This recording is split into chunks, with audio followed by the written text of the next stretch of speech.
नमस्कार दोस्तों, मैं विक्रम सिंह चौहान स्वागत करता हूं आपका अपने YouTube channel GK with Vikram Singh Chauhan में। देखिए, अपन पढ़ रहे हैं राजस्थान की प्राचीन सभ्यताएं। राजस्थान की प्राचीन सभ्यताओं के क्रम में यह मेरा आज 5वां वीडियो है। इससे पहले मैं राजस्थान की महत्वपूर्ण सभ्यता कालीबंगा, बैराट, गणेश्वर आदि सभ्यताओं के बारे में पीछे की वीडियो में बता चुका हूँ। जो पहली बार इस वीडियो पर आए हैं वह जाकर के पहले पुरानी वीडियो देखिए ताकि आपको सभ्यता एक क्रम से पढ़ने को मिले और उनके बारे में आप ठीक से समझ पाए। आगे चलते हैं अपन राजस्थान की प्राचीन सभ्यताओं के क्रम में। नेक्स्ट सभ्यता है पीलीबंगा। जिस प्रकार से कालीबंगा सभ्यता का शाब्दिक अर्थ था काली मिट्टी की चूड़ियां, उसी प्रकार से पीलीबंगा का शाब्दिक अर्थ है पीली मिट्टी की चूड़ियां। यह राजस्थान के हनुमानगढ़ जिले में घग्गर नदी किनारे विकसित हुई थी। यहाँ से सिंधु सभ्यता के अवशेष प्राप्त हुए हैं। तो कालीबंगा, पीलीबंगा दोनों ही सैंधव सभ्यता के भाग हैं। अतः हम कह सकते हैं कि कालीबंगा सभ्यता की भांति पीलीबंगा सभ्यता भी काश्य युगीन है। आप याद रखना, कालीबंगा की भांति पीलीबंगा सभ्यता भी काश्य युगीन माना जा सकता है। आने वाले क्रम में सभ्यता और थोड़ी आगे बढ़ी। नेक्स्ट सभ्यता है सुनारी। सुनारी वर्तमान राजस्थान के झुंझुनू जिले में है। यहाँ से भारत में प्राचीनतम लोहे बनाने की भट्टियों के प्रमाण प्राप्त हुए हैं। प्राचीनतम लोहे की भट्टियां जिस स्थान से मिली है राजस्थान में, उस जगह का नाम है सुनारी, जो झुंझुनू में। तो प्राचीनतम लोहे बनाने की भट्टियों के प्रमाण प्राप्त हुए तथा साक्ष्य के रूप में हमको लोहे के तीर और भाले मिले हैं। नेक्स्ट हमारी सभ्यताओं के क्रम में नेक्स्ट सभ्यता है बालाथल सभ्यता।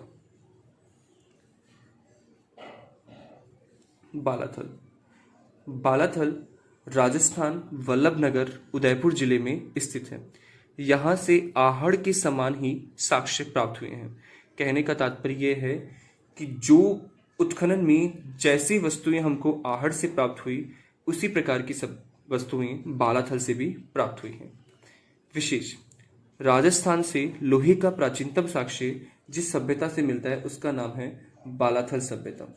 तो लोहे का प्राचीनतम साक्ष्य राजस्थान में जहां से मिला बालाथल है और यह साक्ष्य 12वीं शताब्दी का है। 12वीं शताब्दी तो इंपॉर्टेंट है। राजस्थान से प्राचीनतम लोहे का साक्ष्य बालाथल से। और भारत के बारे में मैंने आपको बताया था जब अपन लोहे युगीन सभ्यता बैराट पढ़ रहे थे, तो भारत का लोहे का प्राचीनतम साक्ष्य 1050 का है, जो कि यूपी के एटा जिले के अतिरंज खेड़ा से मिला है। भारत में लोहे का प्राचीनतम साक्ष्य यूपी के एटा जिले के अतिरंज खेड़ा से मिला है।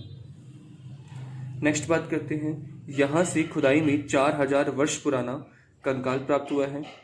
कुष्ठ रोग का प्राचीनतम साक्ष्य प्राप्त हुआ है तथा दुर्ग जैसी इमारतों के अवशेष मिले हैं। दुर्ग जैसी इमारतें, तो यहाँ जो इमारतें निर्मित हैं वह दुर्ग जैसी बनी हुई है। तो वर्तमान में अवशेष मात्र है। नेक्स्ट सभ्यता है रंग महल सभ्यता। रंग महल सभ्यता राजस्थान के हनुमानगढ़ जिले में है। यह प्राचीनतम योद्धे गणराज्य की राजधानी थी। योद्धे गणराज्य की राजधानी, तो योद्धे गणराज्य की राजधानी के रूप में जिसे जाना गया है उस सभ्यता का नाम है रंग महल सभ्यता। के इसी क्रम में नेक्स्ट सभ्यता है नगर। सभ्यता का नाम है नगर और यह सभ्यता है टोंक जिले में। एक सभ्यता अपन ने पढ़ी इससे पहले, नगरी। नगरी थी चित्तौड़, माध्यमिका शिवी जनपद की राजधानी। पीछे की वीडियो में अपन नगरी के बारे में विस्तृत अध्ययन कर चुके हैं। अब बात है नगर की। नगर सभ्यता टोंक में और नगरी सभ्यता चित्तौड़। नगर सभ्यता का प्राचीन नाम मालव नगर था। यहाँ से मालव गणराज्य के सिक्के मिले हैं। तो नगर का प्राचीन नाम मालव नगर था और यहाँ से मालव गणराज्य के सिक्के मिले हैं। सभ्यता के इस क्रम में नेक्स्ट सभ्यता है जोधपुरा सभ्यता। सभ्यता का नाम है जोधपुरा। जोधपुरा सभ्यता राजस्थान में ही जयपुर जिले के कोटपुतली नामक स्थान से प्राप्त हुई है। जयपुर जिले के कोटपुतली नामक स्थान से मौर्यकालीन सभ्यताओं के अवशेष जोधपुरा से मिलते हैं। जिस प्रकार बैराट से मौर्यकालीन सभ्यता के अवशेष मिले, ठीक उसी प्रकार जोधपुरा कोटपुतली से भी मौर्यकालीन सभ्यता के अवशेष मिले हैं। इसी क्रम में नेक्स्ट हमारी सभ्यता है जिसका नाम है ओझियाना। ओझियाना राजस्थान की भीलवाड़ा जिले में। देखिए, अब जो अपन सभ्यताएं पढ़ रहे हैं उनमें अपन को सभ्यता, उस जिले का नाम और उससे संबंधित एक या दो तथ्य, ज़्यादा विस्तृत अध्ययन नहीं करना है। एग्जाम में अपना क्वेश्चन सभ्यता और स्थान को लेकर के आएगा। पीछे जो सभ्यता पड़ी है, कालीबंगा, बैराट, गणेश्वर, आहड़ सभ्यता, वह महत्वपूर्ण सभ्यता थी, इसलिए अपन ने उनका विस्तृत अध्ययन किया। अब सभ्यता से संबंधित स्थल और वहां से खुदाई में प्राप्त कोई विशेष चीज। ओझियाना राजस्थान के भीलवाड़ा जिले में है और यहाँ से गाय बैल की मण मूर्तियां प्राप्त हुई है। तो गाय बैल की बनी मण मूर्तियां जिस स्थान से प्राप्त हुई है उसका नाम है ओझियाना। तो ओझियाना भीलवाड़ा, जोधपुरा जयपुर, नगर टोंक, नगरी चित्तौड़। याद रखना है, नगर टोंक, नगरी चित्तौड़ के अंदर। इसके बाद रंगमहल हनुमानगढ़, बालाथल वल्लभनगर उदयपुर में, सुनारी झुंझुनू में, पीलीबंगा हनुमानगढ़ में है। तो काशीयुगीन सभ्यता या सैंधव सभ्यता की तरह ही यहाँ से भी अवशेष प्राप्त हुए हैं। इन्हीं सभ्यताओं के क्रम में हमारी जो नेक्स्ट सभ्यता है, नेक्स्ट सभ्यता जिसका नाम है भरतपुर सभ्यता।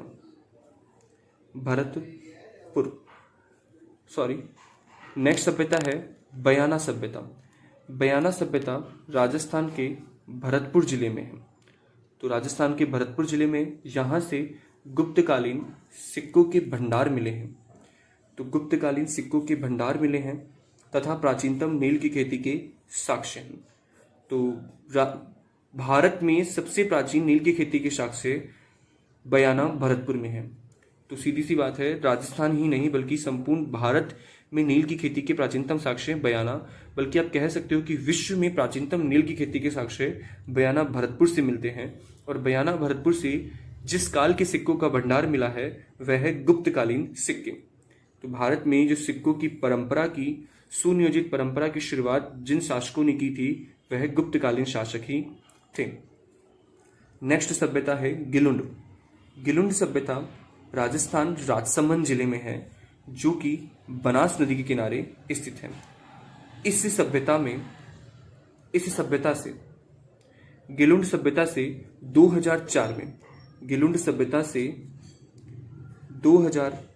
2004 में आहड़ संस्कृति के साक्ष्य प्राप्त हुए हैं।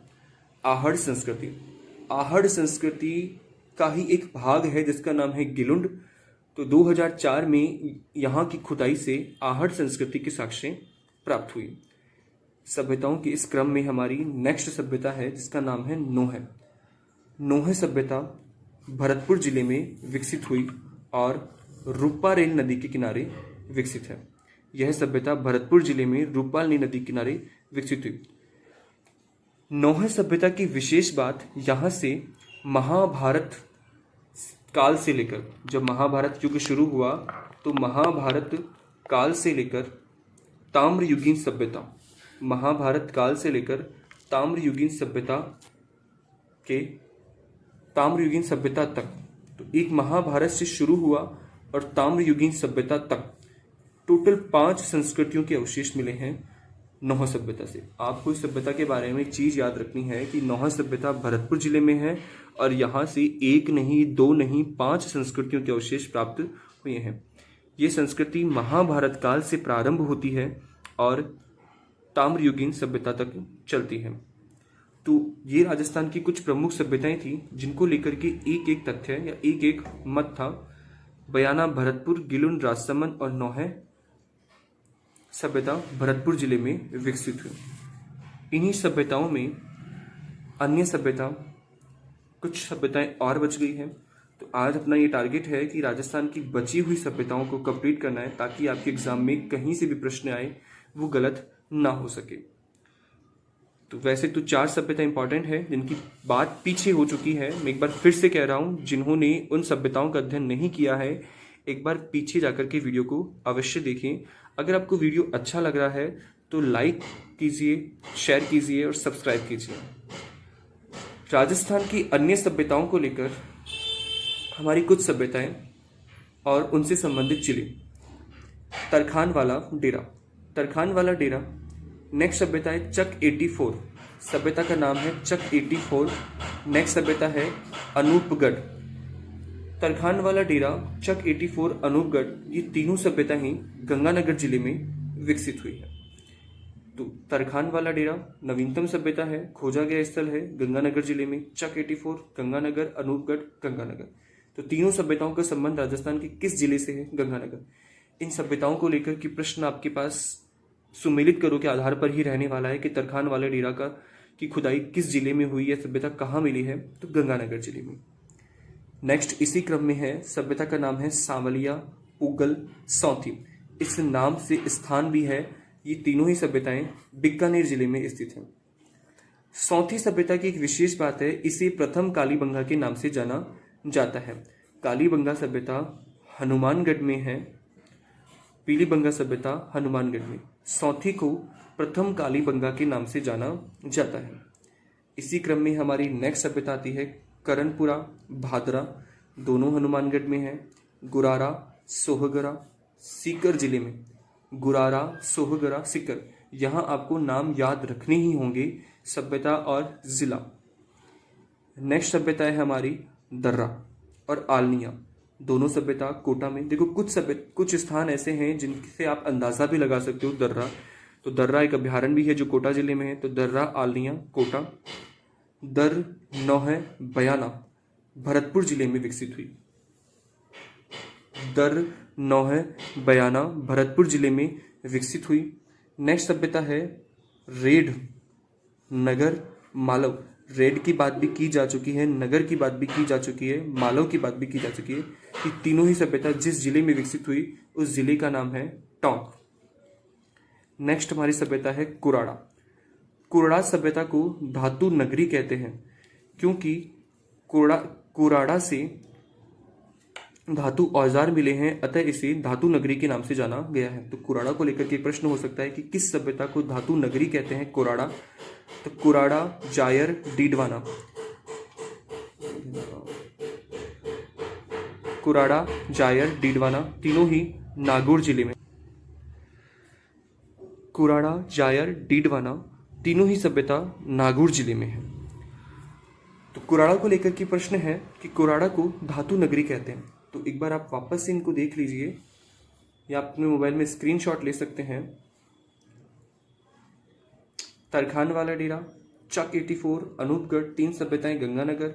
सांवलिया, पुगल, सौंथी बीकानेर में है। सौंथी को प्रथम कालीबंगा के नाम से जाना गया है। कालीबंगा हनुमानगढ़ जिले में विकसित हुई थी। करनपुरा, भादरा, गुरारा, सोहगरा। करनपुरा, भादरा हनुमानगढ़ जिले में, भादरा नाम से स्थान भी है हनुमानगढ़ में। गुरारा, सोहगरा सीकर जिले में। दर्रा, आलनिया कोटा में। दर, जिस प्रकार दर्रा कोटा में है तो दर सभ्यता भरतपुर जिले में विकसित हुई है। नौह बयाना भरतपुर। बयाना के बारे में अपन बात कर चुके हैं कि विश्व में प्राचीनतम नील की खेती के साक्ष्य बयाना से प्राप्त होते हैं और यहाँ से गुप्तकालीन सिक्कों के भंडार मिले हैं। रेड, नगर, मालव, टोंक में है। कोराड़ा, जायर, डिडवाना नागौर जिले में विकसित हुई थी। इन सभ्यताओं के क्रम में हमारी नेक्स्ट कुछ बची हुई सभ्यता जिनके बारे में अपन बात करें, अन्य सभ्यताएं। चीतवाड़ी। चीतवाड़ी सभ्यता का विकास जयपुर जिले में हुआ। नंदलालपुरा सभ्यता सांभर, जयपुर जिले में विकसित हुई। दडीकर अलवर जिले में। नाडोल पाली जिले में। भीनमाल जालोर जिले में। बूढ़ा पुष्कर अजमेर, नाम से स्पष्ट हो रहा है पुष्कर अजमेर, तो बूढ़ा पुष्कर सभ्यता अजमेर जिले में। एक सभ्यता है जिसका नाम है गदरडा। गदरडा सभ्यता बूंदी जिले में विकसित हुई। यहाँ से शैल चित्र, रॉक पेंटिंग के अवशेष प्राप्त हुए हैं। शैल यानी चट्टान, चित्र यानी कि चित्र, और रॉक यानी चट्टान। तो रॉक पेंटिंग की साक्ष्य किस सभ्यता से प्राप्त हुए हैं? गदड़ा। और गदड़ा किस जिले में स्थित है? तो बूंदी जिले में। तो ये हमारी राजस्थान की प्राचीन सभ्यताओं को लेकर के जो सीरीज चल रही थी वो 5 वीडियो में आज खत्म हो चुकी है। राजस्थान की प्राचीन सभ्यताएं, ये अन्य सभ्यताएं थी, इनके बारे में आपको सभ्यता और जिले को लेकर, किस जिले में सभ्यता विकसित हुई वह महत्वपूर्ण है। तथा इसी के साथ कुछ सभ्यता है जिससे कुछ स्थल से हमें कुछ साक्ष्य प्राप्त हुए हैं, तो मैंने उनकी जानकारी दी है। तो ये हमारी राजस्थान की कुछ प्राचीन सभ्यताएं थी जो खत्म हो चुकी है। इसके बाद हमारा जो नेक्स्ट चैप्टर रहेगा वो राजस्थान के राजवंश को लेकर के रहेगा। तो धीरे धीरे एक एक राजवंश अपन कवर करते हुए चलेंगे। आप बने रहिए इस चैनल पर, और आपकी एग्ज़ाम से संबंधित जो भी डाउट्स हो, जो भी प्रश्न हो, आप नीचे कमेंट बॉक्स पे लिख करके बता सकते हैं। या इन सभ्यताओं से लेकर के भी अगर आपको कोई प्रश्न हो तो आप पूछ सकते हो। मैं एक वीडियो बनाऊंगा जिसके अंदर इन सभ्यताओं से संबंधित महत्वपूर्ण प्रश्नों का समावेश करूंगा। आप स्वयं कीजिए और अपना मूल्यांकन कीजिएगा। धन्यवाद।